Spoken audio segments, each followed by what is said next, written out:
The story of Sith Lord, Dylannium Power, raised swimming in the passion of rage. A small-born child, weakened by an early birth, this mother's pulsating heart of pure rage, forced to give birth. A birth forced to come due. In an attempt to purge the erupting intensity of pain, the very rage, to fight the inevitable pain of childbirth, rage filled the birthing mother to be under such pressure of the surrounding battlegrounds, a husband away waging war against the white helmet invaders. The rage pumps adrenaline through the body, the blood, the heart, to the womb of the mother, the unborn intoxicated by the rage that festers in from all walls of its surroundings. The dark side had longed for such beautiful rage, seeking out the call of fury from the vastness of the galaxy, finding a companion to indulge in the wrath of pure eternal rage, a path for the child already predicted. The life force of the Metacarians. These living organisms give rise to new power, a child being birthed under pressure to become Sith Lord. The dooming forces of evil approaching each home, stomping through mud. They burst open strewed doors and fire at will, each door filled with the fire-red light beams. The mother, seeing this through the slit at her own hut-strewed door, see her friend in labor shot down without remorse or hesitation. They fire hot again and again, leaving them dead with a fiery red blast hole straight through their bodies. They have already cut down our people by the thousands. The mother Vianney strains too. Birth holding the pain, grinding back her teeth and hiding her scream from the forces outside. She pushes to birth a child, filled with of rage. She pushes. With fury meeting moments of rage, she grunts through the pain. She puffs for breaths, exhaling hot air. Sweat beads off her head and rage oozes out from every pore. Her rage to fight off anyone to come through her cabin hut door, made from straw, and so with a raging scream and a final push, a child called Dylannium was born. Small he was, his heart beating fast, consistently pumping blood to his fragile body. A moment of silence after he is born. Then he cries, the newborn, breathing in the cold air. Then a crying of hunger and thirst, latched onto his mother's breast, suckling milk, feeding. All seemed as it should be. However, his thirst did not stop his hunger insatiable, the child's metabolism digesting as fast as it could, the newborn consuming all that it would, a hungry thirst to before stronger, until the child opened his eyes for the first time, the eyes of rage staring back the mother, whom questions the monster she gave birth to. Under such conditions the rage has filled this child, until his heart had been consumed by the darkness leaking in the shadows. The reservation of a mother to admit her child was born with rage of a Sith. Looking into the yellow-stained red glow of her child Dylannium eyes, she shuddered and almost tossed him to the floor, when looking into those eyes of the next great Sith. However, the mother is shocked as she chose not to leave the child for invaders. She chose not to throw the child to the wild outlands. She avoided the waste bin. She had thoughts to dig a hole and leave the child under dirt. However, her disgust and despicable thoughts did not turn into action. Instead, the mother kept the child as a secret, a hidden secret, a hidden beast, treated as an outlet for failures, abusive rage. The child would grow with such treatment. Thoughts of being dead were a pleasure and would be better than the daily humiliation of living in disaster. Crippled with fear, the Dylannium child experienced daily threat under capture, isolated and chained to a thick wooden pole in dirt basement on a dusty planet, visited by trade workers, spice runners, gamblers, and scammers alike. People looking for a thrill, using currency to do something they have never experienced before. Kept as a beast and treated as a feral wildling, tested with life and death by strangers playing their games, completing deep-seated fantasies, and judged lawless cruelty. The child survived. For years this beastly thing with Sith eyes grew rage that fuels the eternal desire to be more than what is. A nightmare scene. The beastly growl ruffles from the dark corner of a basement deep below. Within the darkness, two red eyes illuminate, glowing red eyes staring from the shadows. A deep-breathing beast draws shallow breaths. The red illuminating glow locks onto your location. From the dark corner, a beastly boy jumps out, latching onto your flesh. Of the child's he was no more. The eyes of rage, when seen under light, a stained vibrant red, is drained into the yellow, falling into a pure dark pupil that is feeding off. The outer colors, the pupil is a dark black abyss of fear and rage. the black hole of the child's rage, eyes that reflect a fire feeding off all that is seen, all that is done and felt absorbed into the soul fueling the rage, a rage that grows upon rage, gestating, gaining a value of power, an idea of revolt, revolution, the power of the underdog, and then you come to a sudden alert from your nightmare, waking in a heated sweat of paranoia, fueled by anxious thoughts, knowing in your heart what you had just seen is a reality somewhere on a far and distant dusty planet. The rage of a Sith Lord is enforced.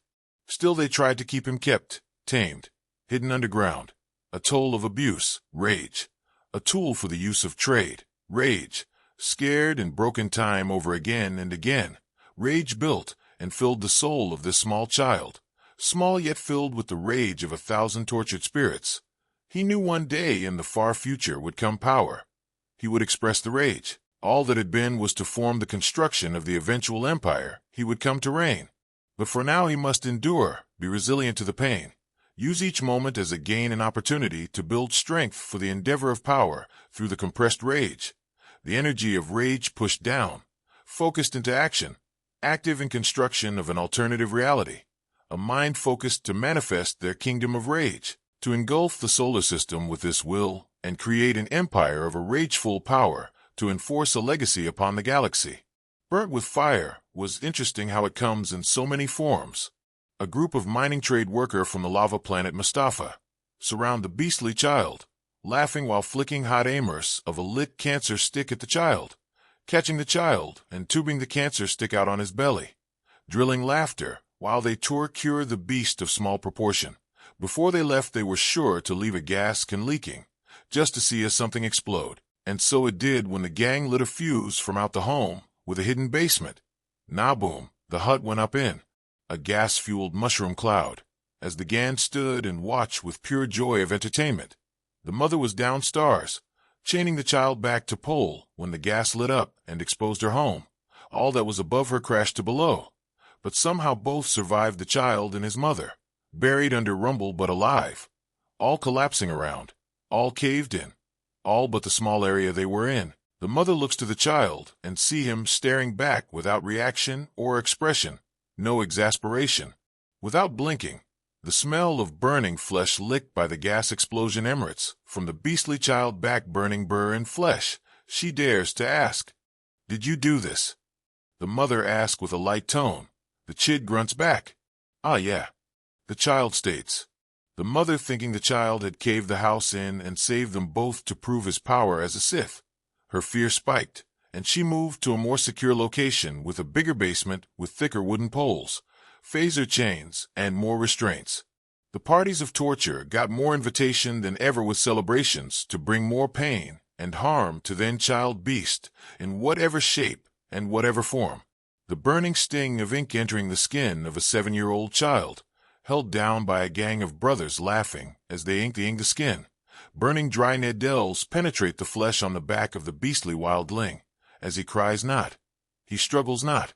He sits still, held down and hunched over, being tattooed among a gang of laughing brothers. A moment the child came to indulge, feeling closer to any other brotherhood at the time. If only for a few hours, the celebration of torment and pain was cheered with spice and booze every hour on the hour, for many hours, until the sun did rise. The child beast was a brother of their own, having suffered the greater of tattoo mania, having his back covered in just one night. The wilding they came to call beastly lad had sat for an entire session without halt, covering his back with ink. Not a tear, not shout of pain, no hesitation to continue the tattoo until finished at sunrise. The beastly boy grew fam within the group, a favorite little beastly brother of their very own.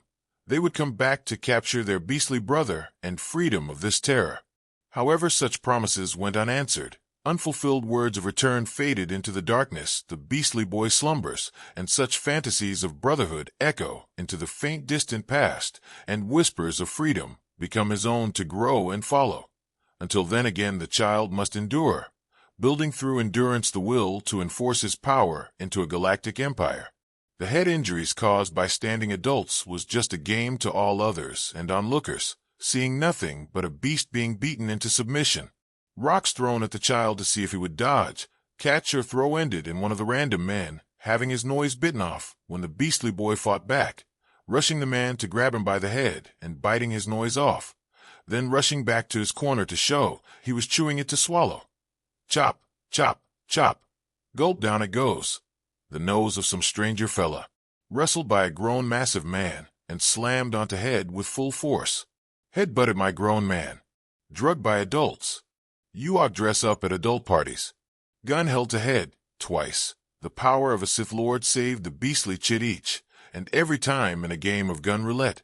The child falling over 10 meters in unescape attempt, from window to dirt floor. The child got free from underneath, and climbed to the height part of the house, climbing out the window, only to fall to failure, facing doom after his attempt. The chain got twice as thick and shorter in length, water was less, and food was tightened. The belly of the child beast rumbled with hunger, his lips cracked with the dryness of dehydration. Still he endured the suffer, without worries, his thoughts his own, as he sits on a dark throne, looking over an empire that awaits his commands. All hail Sith Lord Dylannium Power. Hail! Hail!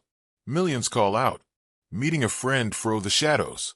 In the darkness of the den, the boy sits on a straw bed, his back against the wall, staring into the black abyss of the furthest corner of the basement.